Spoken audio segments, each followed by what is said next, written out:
राम जय जय राम जय जय राम जय जय राम जय जय राम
रामचंद्र भगवान की जय। परब्रह्म परमात्मा भगवान श्री रामभद्र का अभिषेक हुआ है।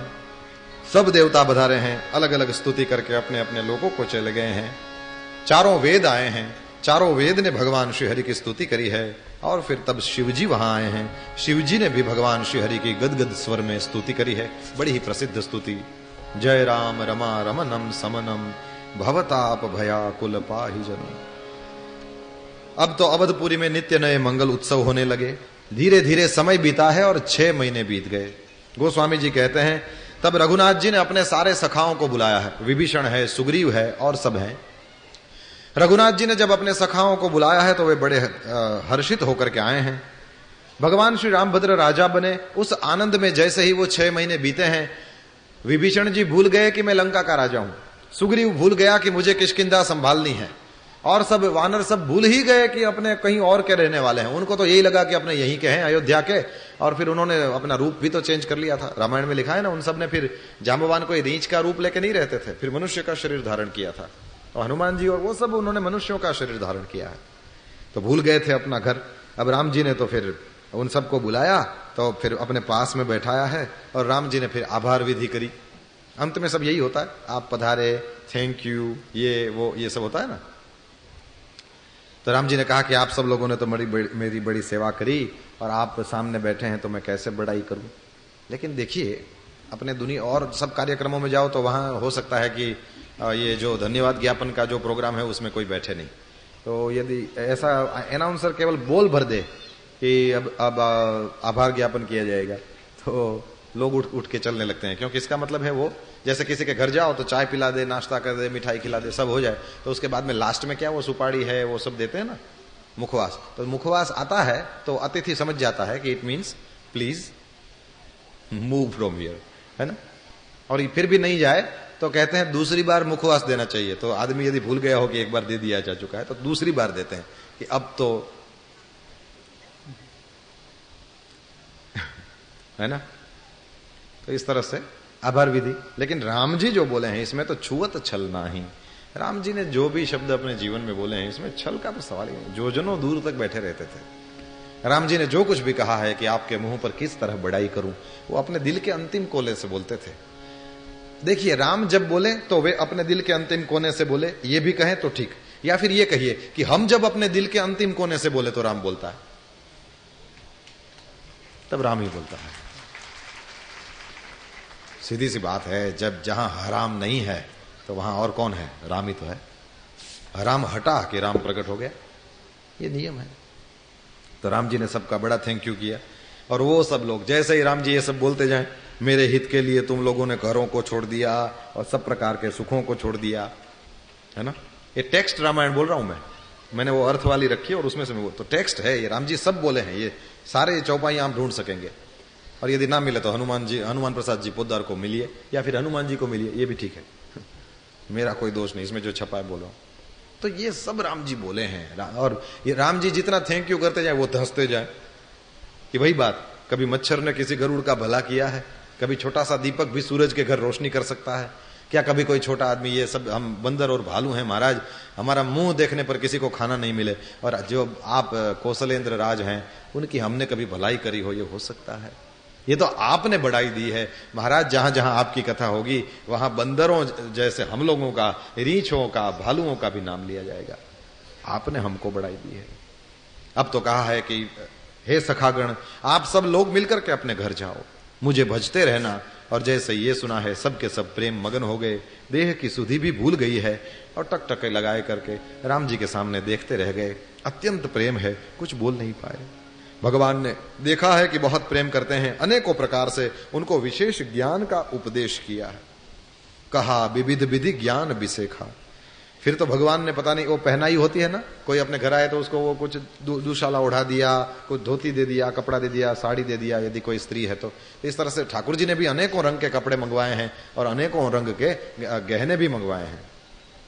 अनेक रंग के गहने होते हैं। दुबई कभी जाइएगा चांस मिले तो, और मैंने वहां पर गुलाबी सोना होता है, पीला सोना होता है, सफेद सोना होता है और काला भी सोना होता है। कई रंग के सुवर्ण भी मिलते हैं और पता नहीं उसमें कुछ करते होंगे, लेकिन ये होता है। तो भगवान ने अनेक रंग के अनुपम और सुंदर गहने कपड़े मंगवाए हैं। और सबसे पहले भरत जी ने अपने हाथ से उसको ठीक करके सुग्रीव को पहनाए, सुग्रीव को पहना दिया। उसके बाद में फिर लक्ष्मण जी को ठाकुर जी की आज्ञा भई तो लक्ष्मण जी ने लंकापति रघुपति मन भाए विभीषण जी को गहने पहने। फिर अंगद जी को देखा, लेकिन अंगद जी तो बैठ रहा, नहीं डोला। तुलसीदास जी लिखते हैं अंगद तो वैसा ही बैठा रहा, उसके मन में नहीं था कि, क्योंकि यदि वो पहनाई मिल जाती है तो इसका मतलब आपको जाना है और बहुत प्रेम है उसके हृदय में। वो अपने आप को हनुमान, नेक्स्ट टू हनुमान अंगद है, very next to Hanuman Angad ji हैं और कोई नहीं। तो उनको लगा कि मैं कुछ नहीं तो मिनी हनुमान तो हुई हूं, ठाकुर जी के छोटे छोटे काम करूंगा, अब मैं रह जाता हूं यहां पर, मुझे नहीं जाना है। तो बैठ रहा, नहीं डोला। और ठाकुर जी ने देखा कि इसकी प्रीति बहुत है तो प्रभुता ही न बोला, और उसको कहा भी नहीं कि तू इधर आ और गहने कपड़े ले ले। रघुनाथ और फिर जांबवान है, नील है, उन सबको साथ में लिया था। रघुनाथ जी उन सबको भूषण वस्त्र पहनाते हैं और सब ने अपने हृदयों में भगवान श्रीहरि को रखा है। वंदन करके सब चले। जैसे ही सब चले रघुनाथ जी ने अंगद की ओर देखा, अंगद झट से खड़े हो गए हैं, सिर नवाया है और मधुर वचन बोले हैं, सुनु सर्वज्ञ कृपा सुख सिंधो दीन दया कर आरत बंधो मरती बेर नाथ मोहि बाली गयऊ तुम्हारे ही कोछे घाली। जब मरा था यह तनय मम सम विनय बल, है ना, उस समय उनके हाथ में रख के गया था, दास आपन कीजिए, आपका दास करिएगा इसको। ये मरते समय मुझे आपका दास बना करके वाली गया था। महाराज आप जाऊं कहां तजी पद जल जाता, आपको छोड़ करके मैं कहां जाऊं, मेरा कोई नहीं है। ये सुग्रीव जो है वो राज का भूखा है, आपने मुझे युवराज बनाया लेकिन मुझे किसी राज का लोभ नहीं है। महाराज आप अपनी सेवा में रखिए। नीची टहल गृह के सब करिहूं और पद पंकज बिलो की भव तरिहूं। आपके चरणारविंदों का दर्शन करता हुआ इस संसार समुद्र को सहज में ही तर जाऊंगा महाराज, और आपके घर की जो छोटी छोटी सेवाएं होंगी जिसको नीच दास लोग करते होंगे वो मैं करूंगा। अंगद की इस वाणी से मुझे भागवत की यशोदा याद आ गई।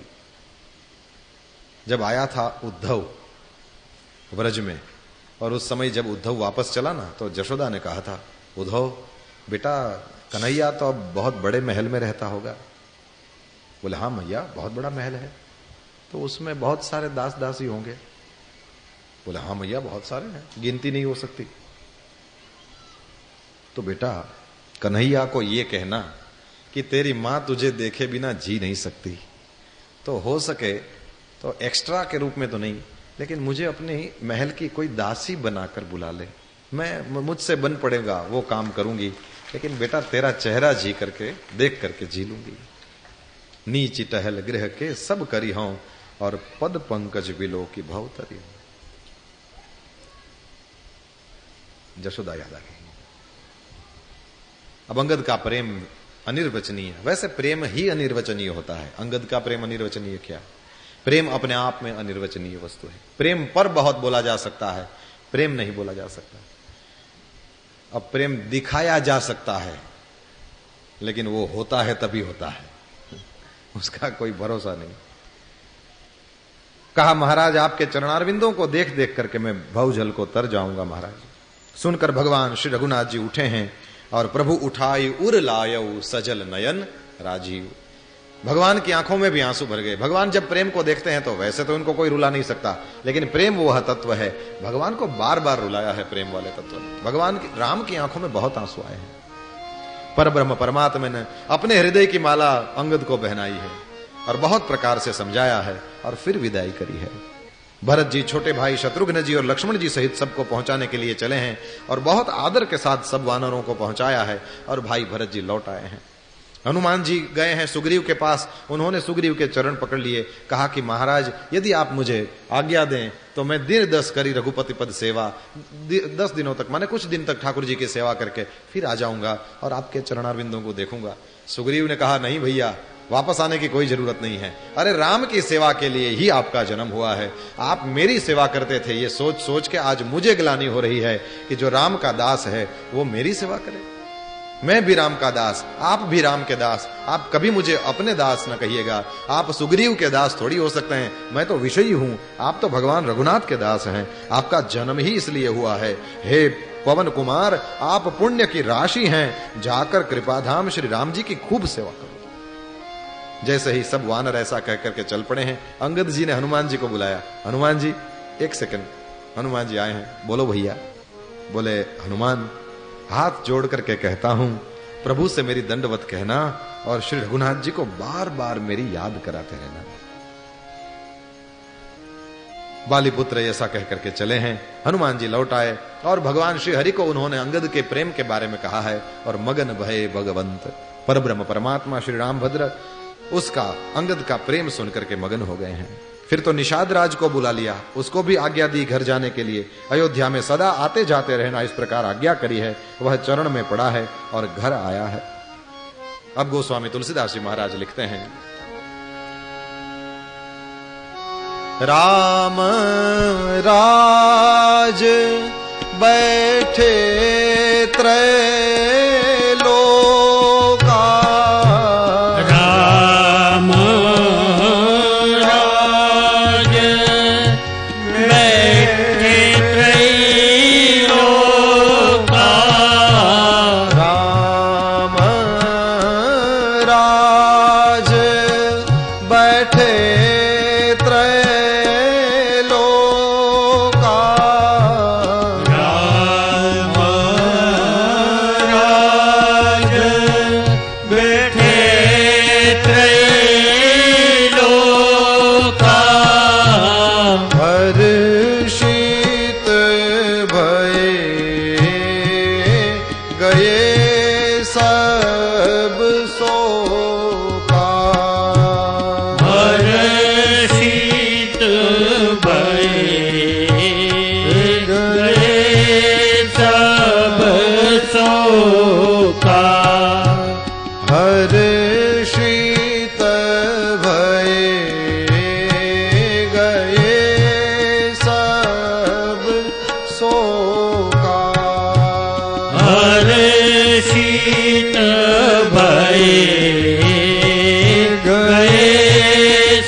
प्रताप विषमता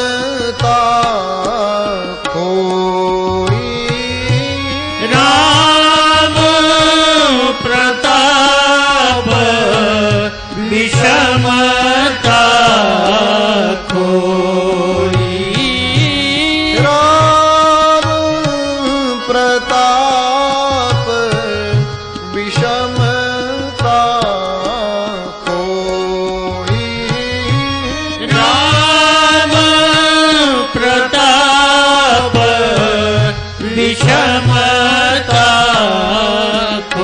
कोई, राम राज बैठे त्रैलोका, राम राज बैठे त्रैलोका, राम राज बैठे त्रैलोका, राम राज बैठे त्रैलोका,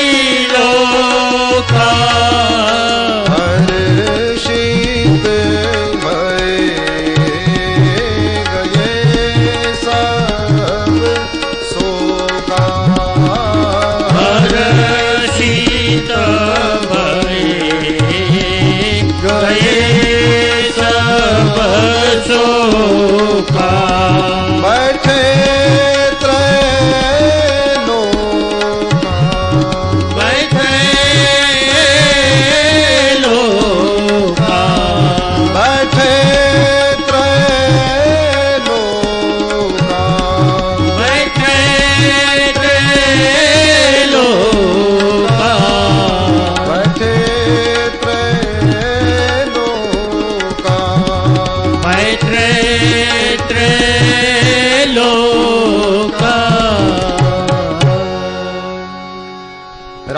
काज बैठे त्रैलोका, हर्षित भये गए सब शोका। भगवान श्री रामभद्र जब राज्य पर प्रतिष्ठित हुए हैं, तीनों लोग हर्षित हो गए। यहां पर भगवान श्री रामभद्र के राज्य का बहुत बढ़िया वाला वर्णन है। एक गणतंत्र राज्य कैसा होता है, उसका यदि किसी को सही सही चित्र चाहिए, रामराज की असल में सही व्याख्या गोस्वामी जी के मन में क्या है, उसको यदि देखना हो तो इन पन्नों को पढ़ा जाए। मुश्किल से 4 पन्ने होंगे। गोस्वामी तुलसीदास जी महाराज ने बहुत ही बढ़िया, अति संक्षेप में लेकिन बहुत ही सुंदर इसका वर्णन किया है। प्रजा के मन में क्या है, प्रजा बाहर रूप से क्या क्रियाएं करती हैं, अपने बच्चों को लोग क्या पढ़ाते हैं, कहां पर क्या है, और सन्यासी कैसे रहते हैं, ब्रह्मचारी कैसे रहते हैं, वानप्रस्थी और गृहस्थियों का क्या धर्म है, वो किस तरह से क्या क्या करते थे, उसका पूरा वर्णन और सटीक वर्णन यदि आपको देखना है। एक गणतंत्र थे तो राजाशाही, लेकिन डेमोक्रेसी और बढ़िया वाली डेमोक्रेसी देखनी है आपको, तो यहां पर देखने को मिलेगी। गणतंत्र क्या चीज है और कैसा होना चाहिए, गोस्वामी तुलसीदास जी ने बहुत अच्छे से कहा है। फिर तो सत्संग होने लगा। एक बार रामचंद्र जी हनुमान जी को साथ लेकर के गए हैं, सनकादि मुनि आए हैं और सनकादि मुनियों ने भगवान श्री रामभद्र की स्तुति करी है, वो कथा बताई है। राम जी के पास उन्होंने अविचल भक्ति मांगी है। सनकादि मुनि ब्रह्मलोक को चले गए और उसके बाद में फिर सब हनुमान जी की ओर देखने लगे हैं। हनुमान जी ने कहा, महाराज भरत जी आपसे कुछ पूछना चाहते हैं, लेकिन उनको संकोच हो रहा है। ये उत्तरकांड में छोटी छोटी बहुत बढ़िया वाली कई कथाएं आ जाती हैं। अपने पास अभी थोड़ा सा समय है तो देखते हुए चले। भरत जी ने भगवान श्री रामभद्र से कहा, महाराज मुझे कोई शोक मोह तो नहीं है, आपकी कृपा के कारण मैं आनंद में हूं, लेकिन फिर भी मैं संतों की महिमा सुनना चाहता हूं। ये आप अपने श्रीमुख से कई बार वर्णन कर चुके हैं, लेकिन फिर भी एक बार हमको संत क्या है और असंत क्या है उसका भेद समझाइए। भगवान श्री रामभद्र ने संतों और असंतों का स्वभाव और उनका स्वभाव कैसा होता है, उसके लक्षण क्या है, ये सुनाया है। उसके बाद में फिर रामभद्र नई नई लीलाएं करने लगे हैं। एक बार रघुनाथ जी ने बुलाया तो वशिष्ठ जी, ब्राह्मण देवता और सब नगर निवासी सभा में आए हैं, और उस समय भगवान श्री रामभद्र ने यहाँ पर प्रवचन किया है। और रामभद्र कहते हैं, मुझे कैसा व्यक्ति प्रिय है। वही कृष्ण प्रियाष्टक जैसे भगवद गीता में है, 12वें अध्याय के कुल अंतिम वाले 8 श्लोक समय प्रिय कृष्ण कहते हैं। इसी तरह यहाँ पर भगवान रामभद्र भी कहते हैं, हमको कौन प्रिय लगता है। भगवान रामभद्र का यह अद्भुत प्रवचन, कोई भी राजा अपनी प्रजा को जब इस तरह से चलाना चाहेगा, उस समय राम राज्य आते बिल्कुल देर नहीं। और सीधी बात है, कुएं में होगा तभी बाल्टी में आएगा, तो पहले कुएं में होना चाहिए। तो जितने भी हम बड़े हैं, तो वही यद्यदाचरति श्रेष्ठ तत्तदेवेत रोजनः, श्रीमद् भागवत में भी ऐसा ही श्लोक, लेकिन थोड़ा सा फर्क, यद्यदाचरति श्रेयान इतरस तत्तदीहते, वही हुआ। तो राम जी स्वयं अपने जीवन से दुनिया को दिखाते हैं कि किस तरह का मेरा जीवन है। परब्रह्म परमात्मा ने इस तरह से बहुत बढ़िया वाला प्रवचन किया, सब लोगों ने वंदना करी है, और फिर रघुनाथ जी हर्षित हुए हैं। एक बार मुनि वशिष्ठ जी आते हैं भगवान रामभद्र के पास, कहते हैं, राम जी आपको क्या लगता है मैं कर्मकांड कराने वाला ब्राह्मण हूं? राम जी ने कहा, बिल्कुल नहीं। तो फिर मैं रघुकुल में कर्मकांड क्यों कराता हूं? ये किसी का जन्म हुआ तो नामकरण करना और फिर कर्णवेद कराना और ये सब नाटक में क्यों करता हूं, ब्रह्मर्षि वशिष्ठ होते हुए भी? राम जी ने कहा, मुझे क्या पता। बोले, मैं आज आपको वो रहस्य बताने आया हूं। बोले, बिल्कुल बताइए। बोले, जब ब्रह्मा जी ने मुझे कहा था कि आप पुरोहिती करो, तो उस समय मैंने तो स्पष्ट मना कर दिया था। जब न लेऊं मैं विधि तब मोही, तब विधि मोही, कहा लाभ आगे सुत तो ही। अभी तो तू ये पुरोहिती करा ले, कोई मर जाए तो उसका 10वां 11वां भी करा ले, और वो खड़ाऊ मिले और छतरी मिले, वो सब ले, लेकिन लास्ट में जब आगे जाकर के आपका बड़ा हित होने वाला है, आपको बहुत लाभ होगा। क्या लाभ होगा? बोले, परमात्मा ब्रह्म नर रूपा, होई ही रघुकुल भूषण भूपा। परब्रह्म परमात्मा रघुकुल में पधारने वाले हैं, और उनका जात कर्म संस्कार आपको कराने का चांस मिलेगा, उनका नामकरण कराने का चांस आपको मिलेगा, और उनका कर्णवेद आप कराएंगे, और वो आपके पास पढ़ने आएंगे, और उनकी शादी में आपको गुरुजी बन के जाने का मौका मिलेगा, और ये सब होगा। फिर कहा, मैं फिर रघुकुल ही क्या, आप कहो तो दुनिया भर की पुरोहिती करा लूं। यदि ठाकुर जी का नाम रखने का कभी चांस मिलता है तो फिर उसके लिए तो क्या न करें। न जर चाहिए, कोई कहता है भगवान से, प्रभु जर जौहरात नहीं चाहिए, न जर चाहिए, नजर चाहिए। उसकी नजर मिल जाए तो फिर क्या नहीं, तो उसके लिए तो मैं जो बोलो करूंगा। और फिर कहते हैं, तब मैं हृदय विचारा, जोग यज्ञ व्रत दान, जा कहूं करिय सो पयहूं धर्म, न यही समान। ओ योग यज्ञ जप याग सब क्यों किए जाते हैं? इसीलिए न भगवान प्रसन्न हो, उनकी नजर मिल जाए तो वो पुरोहिती से मिले तो ठीक है, पुरोहिती कर लूंगा। ये बात करी भगवान ने। वशिष्ठ जी ने भगवान श्री हरि के चरणों में प्रेम मांगा, फिर वे भी घर आ गए। फिर तो एक ऐसी कथा है जो बड़ी विचित्र तो नहीं, लेकिन कभी सुनी नहीं होगी, आज ही मैंने देखी, तो मैंने उसको हाईलाइट कर दिया इसमें कि मेरा ध्यान सीधा वहां जाए। एक बार राम जी नगर के बाहर पधारते हैं, कोई हेतु नहीं, और कहते हैं उन्होंने हाथी, रथ और घोड़े मंगवाए। पुनि कृपाल पुर बाहर गए, गज रथ तुरग मगावत भय, और देखी कृपा करी सकल सराहे, दिए उचित जिन जिन तेई चाहे। जिसको घोड़ा चाहिए था घोड़ा दे दिया, जिसको हाथी चाहिए था हाथी दे दिया, और उन सबको जिसने जो चाहा उसको उचित देखा कि हाँ ये उचित है तो उसको दे दिया। केवल इतना, इसके न आगे कुछ न इसके पीछे कुछ। क्यों गए, क्या, क्यों ये सब, क्यों, किसको और किसको दिया वो भी नहीं। जिसने मांगा रघुनाथ जी मुझे घोड़ा चाहिए, घोड़ा दे दिया, जिसने मांगा हाथी चाहिए हाथी दे दिया, इतना ही लिखा है बस। और फिर क्या है, बोले ठाकुर जी थक गए। जिसका स्मरण करने से थके हुए फ्रेश हो जाते हैं, वो थक गए। और क्या किया, बोले वो आम का बगीचा था वहां जाकर के गए। तो ये कथा मैंने अंडरलाइन कर ली कि मैं जाकर कहूंगा। तो जैसे ही मैं यहां आया तो सामने आम, और इधर देखा तो अशोक, इधर देखा तो ये भी अशोक। मैंने कहा क्या बात है, इसके नीचे राम जी बैठे थे, इन दोनों के नीचे सीता जी बैठी थी, बहुत बढ़िया, और सामने हनुमान जी बैठे। राम कथा इसी जगह होनी चाहिए थी यार, ये परफेक्ट जगह है। अपने को 8वें दिन पता चला, उसको तो पहले से मालूम था, उसको तो क्या मालूम नहीं है ना। तो आम के नीचे राम जी बैठ गए, और भरत जी ने अपना वस्त्र बिछाया है, उसके नीचे प्रभु बैठे, सब भाई सेवा करने लगे। और उस समय नारद मुनि आते हैं, और नारद मुनि ने भगवान श्री हरि की कीर्ति गाई है। इस प्रकार की कथा है, और इस प्रकार से कथा का वर्णन करते कहते हैं राम जी, शंकर जी कहते हैं, गिरिजा सुनहु बिसद यह कथा, गिरिजा सुनहु बिसद, मैं सब कही मोरी मति जथा, मैं सब कही मोरी मति जथा। रामचरित सतकोटि अपारा, रामचरित सतकोटि अपारा, रामचरित सतकोटि अपारा, रामचरित सतकोटि अपारा। श्रुति सार दान बर ने पारा,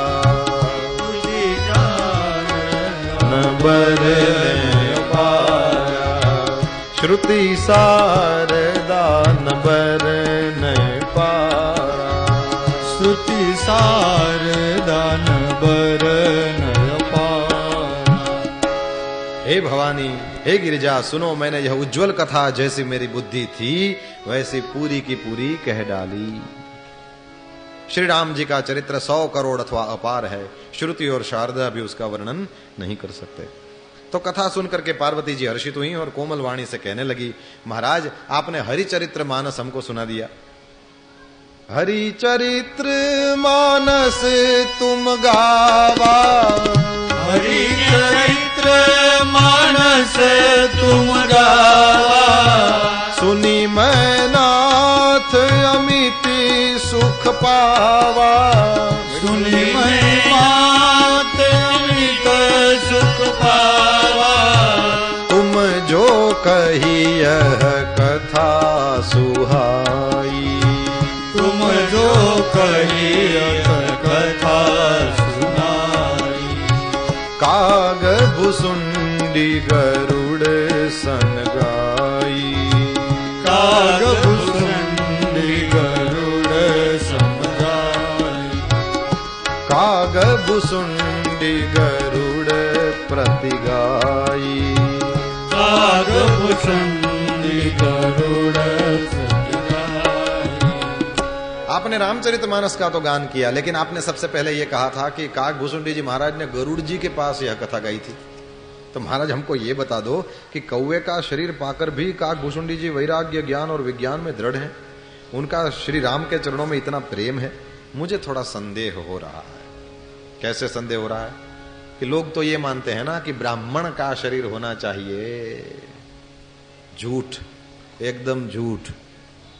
ऐसी कोई बात नहीं है। यदि भगवान ब्राह्मणों को ही मिलते तो ये किन किन को मिलने गए थे? जाति रे पाती नहीं हरिना देश मां, गुजराती में एक भजन है और उसमें गंगा सती नाम की एक स्त्री है। उन्होंने अपनी पुत्र वधू, न इनके पति रहे थे न उनके पति रहे थे, तो पानबाई नाम की उनकी पत्नी पुत्र वधू थी। और सास जी और बहू मिल करके, सास और बहू मिल करके सत्संग करते थे।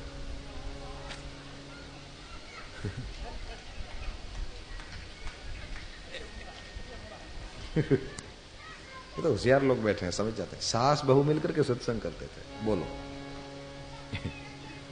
और उसमें उन्होंने ये बात करी, जाति रे पाती नहीं हरि ना देश में। भगवान को ब्राह्मण ही पसंद होते। सदगुण थी सज्जन बने, मां भण्या तणो नहीं भेद। गुजराती कवि कहता है सदगुणों से सज्जन बना जाता है, इसमें पढ़ाई लिखाई का कुछ नहीं है। सदगुण थी सज्जन बने, एमा भण्या तणो नहीं भेद। भण्या मतलब पढ़ा लिखा। ब्राह्मण छता राक्षस कहवाणो, वाच तो चारे वेद। समझ में आ गया? था तो ब्राह्मण लेकिन उसको राक्षस माना गया है। यद्यपि पुलस्त्य कुल उत्पन्न हुए थे, लेकिन फिर भी। जाति रे पाती नहीं हरि ना देश। इसलिए तो अपने रामकिंकर जी का ही है शायद, कि विश्वामित्र जी को लगा कि ब्राह्मण होना पड़ता है तब जाके भगवान की प्राप्ति होती है। तो वे राजा थे और सब कुछ छोड़ करके ब्रह्मर्षि बन गए। और भगवान कहां आए? है ना? ये रामकिंकर जी का भाव है। अवधपुरी रघुकुल मणि राव, वेद विदित ही दशरथ नाउ। इनको लगा कि ब्राह्मण होने पर ही भगवत प्राप्ति होती है, लेकिन ये तो परब्रह्म परमात्मा तो आ गए क्षत्रिय कुल में। कहने का मतलब ये नहीं समझना कि फिर ब्राह्मण होना गलत है, ये बात भी नहीं।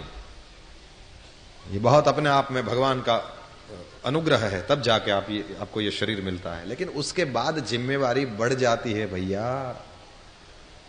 जो आप नीचे बैठे हैं, वहां से गिरे तो कितना लगेगा? और मैं यहां बैठा हूं, यहां से गिरूंगा तो लो टूटी जाए कि नहीं? भांगी जाए ना माथू। फिर तो जितना ऊपर भगवान जिसको बैठाता है उसकी जिम्मेवारी उतनी ही ज्यादा बढ़ जाती है। फिर उसकी आंखों को छूट नहीं है, फिर उसके पांव को छूट नहीं है, फिर उसके हाथ कुछ भी नहीं कर सकते। ये ठाकुर जी ने जिम्मेवारी दिया है, फैसिलिटी नहीं है कि वो कई लोग तो ऐसा कहते हैं जनेऊ जो है वो लड्डू खाने का लाइसेंस है, और जो शिखा है वो तो दक्षिणा प्राप्त करने की परमिट है। ऐसा लोग बोलते हैं। इतना ही नहीं है, जिम्मेवारी है। जाति रे पाती नहीं हरि ना देश मां। तो इनको परम संदेह हो रहा है कि काग के शरीर में ये प्राप्त हो गया।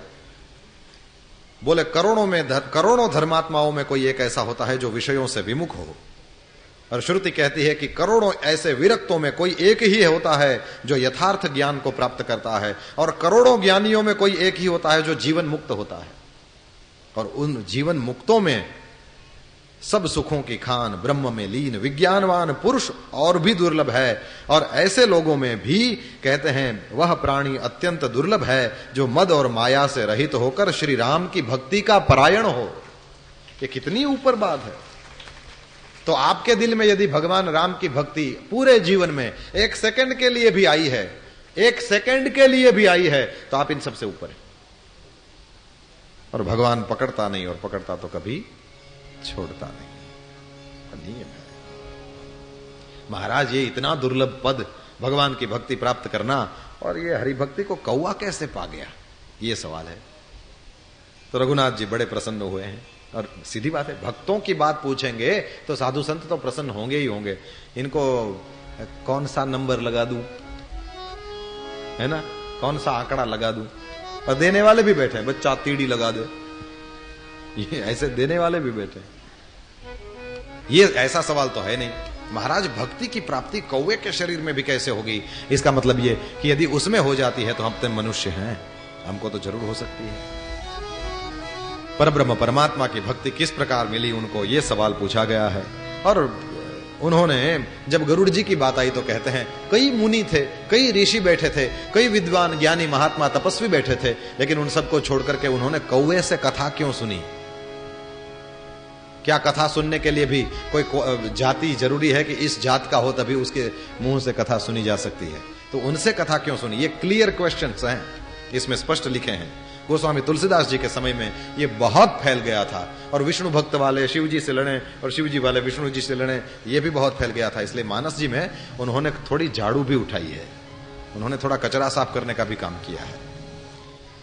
तो महाराज कौवे को भक्ति, और वो कैसे? और उन्होंने गरुड़ जी ने कई ऋषि मुनि बैठे थे, उन सबको छोड़ करके कौवे से कैसे कथा सुनी, ये सवाल पूछा है। कहा शंकर भगवान ने कि जब दक्ष यज्ञ में आप जाकर के जल गई, उस समय आपके वियोग में मैं बहुत भटकने लगा। एक बार उत्तर दिशा में गया, वहां पर नील पर्वत था, और उस नील पर्वत पर बसने वाले काकभूषुंडी जी के पास में मैं गया हूं। उनके पास मैंने कथा सुनी, कैलाश पर मैं वापस आया। और फिर भगवान का मोह ऐसी चीज है, देखो रण में भगवान श्री हरि युद्ध की लीला कर रहे थे, उसमें मेघनाद ने उनको नागपाश से बांध दिया, और जैसे ही ठाकुर जी तो सोए हैं रण में, और वहां पर नारद जी गए हैं और गरुड़ जी को बुलाकर लाए। गरुड़ जी ने तो तुरंत उन माया सांपों को खा लिया। ठाकुर जी उठ बैठे। अब ठाकुर जी तो उठ बैठे, उन्होंने तो युद्ध करना आरंभ कर दिया, लेकिन यहां गरुड़ के मन में बहुत बड़ा मोह। अरे जिनकी माया से दुनिया के बंधन कट जाते हैं, उनको बंधन से छुड़ाने को मेरे जैसे गीध अधम खग आमिष भोगी मुझे जाना पड़े? क्या बात है? असल में ये भगवान है कि मैं किसी और की नौकरी कर रहा हूं? मोह हो गया। नारद जी के पास जाता है। अच्छा, नारद जी ने उनको देख लिया, नारद जी सामने से आए। नारद जी इनविटेशन की राह नहीं देखते। नारद जी ने कहा, अंदर चक्कर शुरू हो गया है ना, सच बोल। बोले हाँ महाराज।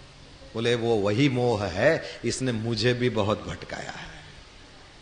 आई एम वेल एक्सपीरियंस, इसलिए मैं तुझको कहता हूं इसको संभाल के मत रख, और किसी बुद्धि वाले के पास जा और अपना मोह दूर कर दे। तो गरुड़ तो दौड़ा है, ब्रह्मा जी के पास गया। अब ब्रह्मा जी ने तो चारों मुकुटों को उठा करके अपना सिर खुजलाया। अरे यार, इस चीज को मैं कैसे समझा सकूंगा? हाँ, एक आदमी है। कौन? कैलाश चला जा, उसको भगवत तत्व का जितना ज्ञान है दुनिया में किसी को। तुम त्रिभुवन गुरु वेद बखाना, आन जीव पावर का जाना। उस त्रिशूल वाले, उस त्रिपुंड्र वाले, उस तीनों गुणों को जो लांघ करके ऊपर बैठे हैं, उस निर्गुणिया को, उस तीन आंख वाले, इनके पास बहुत तीन तीन चीजें हैं, उसके पास जा, तेरे भी संशय का निरसन हो जाएगा। अब कहते हैं वो दौड़ता हुआ मेरे पास आया। भवानी से शिव जी कथा कह रहे हैं, मेरे पास आया। अब उस टाइम पर मैं कुबेर के घर में जा रहा था, तो बीच रास्ते में आ गया। महाराज जी, मोह कैसे दूर होता है? उसने कहा ये मिले मार्ग में मैं जब रास्ते पे जा रहा हूं वहां पर मिला। अब ऐसे कैसे कहूंगा? अच्छा एक काम कर, तू नील पर्वत पर, वहां 4 वृक्ष हैं और वहां पर एक महात्मा रहता है कौवे का रूप लेके, वहां जा, और वो जब वड़ के वृक्ष के नीचे बैठ जाए तो समझ लेना अब वो कथा शुरू करेगा। वहां जाकर के चरण पकड़ लेना, तेरा मोह दूर हो जाएगा। भवानी, अब मैं बिजी भी था और कहीं जा भी रहा था, और रास्ते में कोई कथा थोड़ी सुना सकते हैं, तो इसलिए भी मैंने उसको टाल दिया। और दूसरा, वो समुझई खगई के भाखा, पक्षी है तो पक्षी ही उसकी वो अपनी बोली में ज्यादा अच्छे से समझा सकेगा। और सही में ये खग ही की भाषा समझते हैं, माने उड़ने वाले सेम हो तभी भाषा समझ में आए। वो हमारी भाषा नहीं समझते और हमको जवाब भी नहीं देते, है ना, जो उड़ने वाले हैं। और नीचे आ जाओ तो नीचे वालों की ही भाषा समझते हैं। और खोल के बता दूं, 8 दिन तक मैं चिल्ला चिल्ला के जो समझाऊं वो समझ में जो नहीं आ सकता, अपना ही बेटा एक गाली देता है, सारे शास्त्र समझ में आ जाते। साधु संत महात्मा चिल्ला चिल्ला के पाप ने छोड़ो, भगवान ने भजो, लेकिन कौन सुनता है? वही अपना ही पेट आराम से दीक्षा दे देते हैं, भैया दीक्षा। महात्मा ने समझाया था आत्मदेव को, भागवत सुन रखी है ना, रहने दे बेटा, तेरे भाग में नहीं है, रहने दे। वो क्या कहता है? या बेटा दो या मरने दो। और जैसे ही धुंधुकारी रात में नशे में आया, एक लात मारी, धर्मम भजस्व सततम त्यजलोक धर्मान सेवस्व साधु पुरुषान। क्व गच्छामि क्व तिष्ठामि को मे दुखम व्यपोहयेत, आत्मदेव चिल्लाने लगा था। तो सारे शास्त्र पोथी पन्ना मिलके जो नहीं कर सकते, अपने ही संतान, और बड़ी जल्दी कर सकते हैं ये लोग, ये क्विक ये चीज होती है। तो खग ही की भाषा समझते हैं, ये कहा। गरुड़ जी वहां पर जाते हैं और वहां पर जाकर के काकभूषुंडी जी के पास बैठ गए। अच्छा, पूरी संक्षेप में रामायण गोस्वामी जी ने यहां पर लिख दी है, इसका मैं पाठ कर लूं कि उसका हिंदी बोलूं? आप जो करो, हिंदी बोलूं, पूरी रामायण आ जाएगी इसमें, इधर से पाठ इधर से ये, आधा घंटा है, हो जाएगा दोनों का। चलो दोनों ट्राई करते हैं, पूरी रामायण। अच्छा, ऐसा कहते हैं लोग कि पूरी रामायण नहीं सुनी हो तो लास्ट में ये सुन लो तो पूरी रामायण का फल मिल जाता है। मैं कहता हूं अपनी जिम्मेवारी से बिल्कुल नहीं मिलेगा, सुनना है तो सुन लो। अरे जो 8 दिन तक मेरे सामने मेरे को झेला, और अभी आप 20 मिनट में ये सब सुन लोगे, चलेगा? चलो फिर शुरू करते हैं। नाथ कृतार्थ भयऊ में तव दर्शन खगराज, आयसु देहु सो करो अब प्रभु आयहु के ही काज। सदा कृतार्थ रूप तुम्हा कह मृदु बचन खगेश, जेहि के स्तुति सादर निज मुख कीनि महेश। सुनहु तात जेहि कारण आयऊं, सो सब भयउ दरस तब पायऊं। देखि परम पावन तब आश्रम गयऊ, मोह संशय नाना। अब श्री राम कथा अति पावनी, सदा सुखद दुख पुंजन सा। सादर तात सुनावहु मोहि, बार बार बिनवहु प्रभु तोहि। सुनत गरुड़ के गिरा विनीता, सरल सुप्रेम सुखद सुपुनीता। भयउता सुमन परम उचाहा, नाग कहे रघुपति गुण गाहा। प्रथम ही अति अनुराग भवानी, रामचरित सर कहे शिव खानी। मुनि नारद कर मोह पारा, कहे शिव बहुरी रावण अवतारा। प्रभु अवतार कथा पुनि गाए, तब शिशु चरित कहे सि मन लाई। बाल चरित कहि विविधि विधि, मन मह परम उचाह। ऋषि आगवन कहे सि पुनि, श्री रघुबीर विवाह। बहुरी राम अभिषेक प्रसंगा, पुनि नृप बचन राज रस भंगा। पुरबासिन कर विरह विषादा, कहे सि राम लक्ष्मण संवादा। विपिन गवन केवट अनुरागा, सुरसरि उतर निवास प्रयागा। बाल्मीक प्रभु मिलन बखाना, चित्रकूट जिमि बसे भगवान। सचिवागवन नगर नृप मरना, भरता गवन प्रेम बहु बरना। करि नृप क्रिया संग पुरवासी, भरत गए जहाँ प्रभु सुख राशि। पुनि रघुपति बहुविधि समुझाए, लय पादुका अवधपुर आए। भरत रहनि सुरपति सुत करनी, प्रभु अरु अत्रि भेंट पुनि भरनी। कहि विराध बद जेहि विधि, देह तजी सरभंग। भरनि सुति छन प्रीति पुनि, प्रभु अगस्ति सतसंग।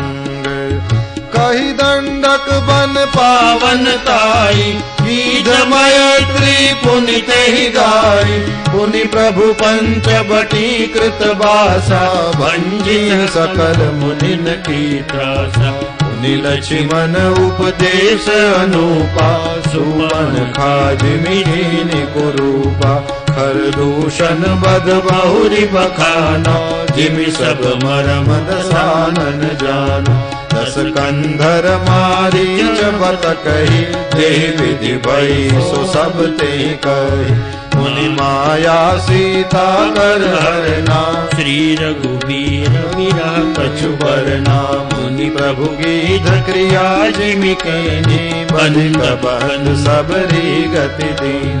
बहुरी बिरह बरनत रघुबीरा, जेहि विधि गए सरोवर तीरा। प्रभु नारद संवाद कही, मारुति मिलन प्रसंग। पुनि सुग्रीव मिताई, बाली प्राण कर भंग। कपिहि तिलक कर प्रभु कृत, शैल प्रवर्षण वास। वर्णन वर्षा शरद अरु, राम रोष कपित्रास। जहि विधि कपिपति कीस पठाए, सीता खोज सकल दिश दाए। विबर प्रवेश कीन जहि भांति, कपिन बहोरि मिला संपाति। सुनि सब कथा समीर कुमारा, नागत भय उपयोधि अपारा। लंका कपि प्रवेश जिमि कीना, पुनि सीतहि धीरज जिमि दीना। वन उजारि रावण ही प्रबोधि, पुर दहि नागेउ बहुरि पयोधि। आए कपि सब जहाँ रघुराई, वही की कुशल सुनाई। सेन समेत जठा रघुबीरा, उतरे जाई बारि निधि धीरा। मिला विभीषण जेहि विधि आई, सागर निग्रह कथा सुनाई। सेतु बांध कपिसेन जिमि, उतरी सागर पार। गयउ बसीठी वीर बर, जेहि विधि बाली कुमार। निशिचर की सलराई, बरनिश विविध प्रकार। कुंभकर्ण घन नाद कर, बल पौरुष संघार। निशिचर निकर मरण विधि नाना, रघुपति रावण समर बखाना। रावण बध मंदोदरि शोका, राज विभीषण देव शोका। सीता रघुपति मिलन बहोरी, सुरन कीन्हि स्तुति कर जोरी। मुनि पुष्पक चढ़ी कपिन समेता, अवध चले प्रभु कृपा निकेता। यही विधि राम नगर निज आए, बायस बिसग चरित सब गाय। कहसि बहोरि राम अभिषेका, पुर बरनत नृप नीति अनेका। कथा समस्त भुषुंड बखानी, जो मैं तुम सन कही भवानी। सुनि सब राम कथा खगनाहा, कहत बचन मन परम उछाहा।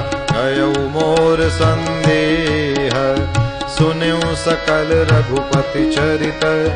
भयउ राम पद नेह, तव प्रसाद बायस तिलक। श्री रामचंद्र भगवान की जय। हिंदी।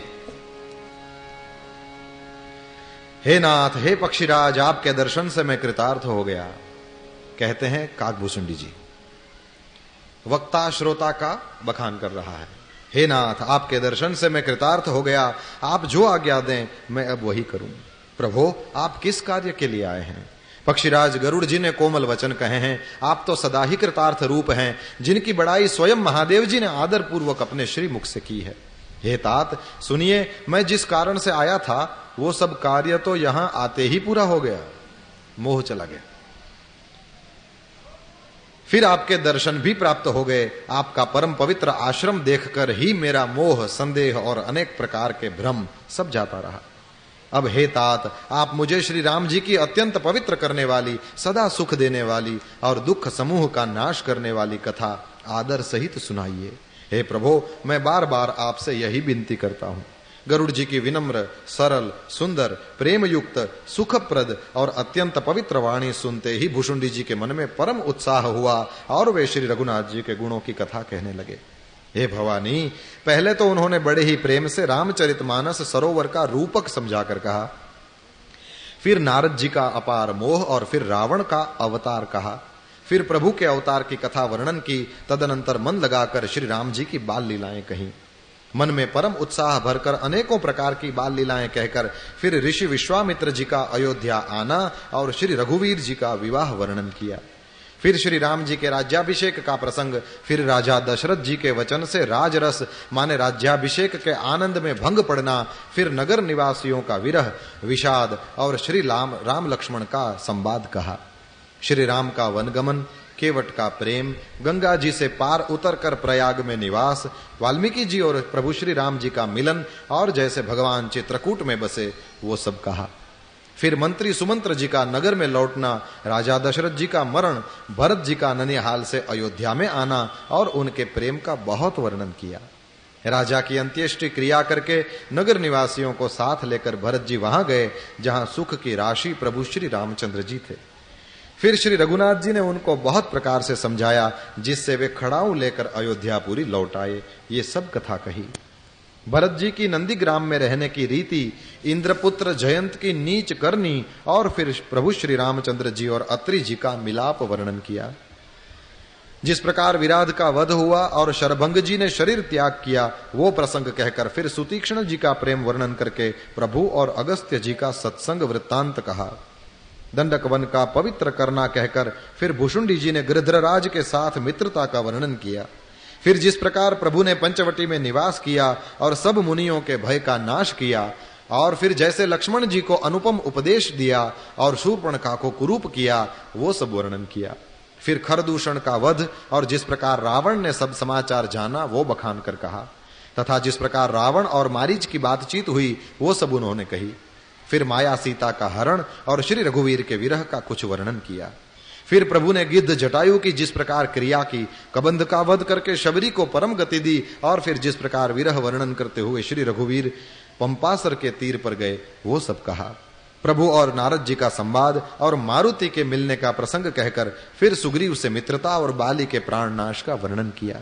सुग्रीव का राज तिलक करके प्रभु ने प्रवर्षण पर्वत पर निवास किया वो तथा वर्षा और शरद का वर्णन, श्री राम जी का सुग्रीव पर रोष और सुग्रीव का भय आदि प्रसंग कहे। जिस प्रकार वानर राज सुग्रीव ने वानरों को भेजा और वे सीता जी की खोज में जिस प्रकार सब दिशाओं में गए, जिस प्रकार उन्होंने बिल में प्रवेश किया और फिर जैसे वानरों को संपाति मिला वो सब कथा कही। संपाति से सब कथा सुनकर पवन पुत्र हनुमान जी जिस प्रकार अपार समुद्र को लांघ गए, फिर हनुमान जी ने जैसे लंका में प्रवेश किया और फिर जैसे सीता जी को धीरज दिया सो सब कहा।